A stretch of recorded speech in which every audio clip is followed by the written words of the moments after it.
दुनिया के सबसे आसान विषय गणित में आपका स्वागत है। और आज हम आपको पढ़ाएंगे त्रिघात समीकरण। देखिए, त्रिघात समीकरण जो हम लोग पढ़ रहे हैं इसका स्टैंडर्ड फॉर्म होता है ax³ plus bx² plus cx plus d equal to 0। अब इसमें आपको पढ़ाया जाएगा 0।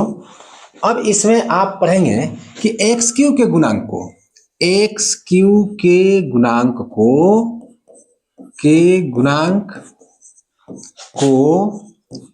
a कहते हैं, अर्थात x³ के कोफिशिएंट a हो गया तो x² के कोफिशिएंट को आप कहेंगे b और x के कोफिशिएंट को आप कहेंगे c और अचर पद जो सिर्फ बच गया उसे आप कहेंगे d।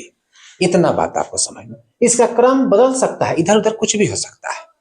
अब यहाँ इसमें जानना है कि त्रिघात समीकरण के मूल कितने होते हैं। तो इसके मूल की संख्या टोटल 3 होती है और ये मूल क्या क्या होंगे? अल्फा, बीटा और गामा। इससे हम लोग इसका संबंध पढ़ेंगे। इसके संबंध में सबसे पहले मिलेगा आपको alpha plus beta plus gamma, तो ये हो जाता है -b/a।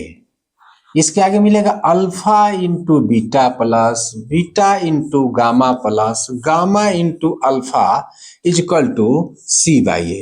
और अंतिम क्या है? Alpha into beta into gamma equal to -d/a। ये इससे जुड़ा हुआ फॉर्मूला है। अगर ये तीनों बात दिए गए हैं तो फिर इस रूप में आने के लिए क्या फॉर्मूला होता है उसको देख लीजिए।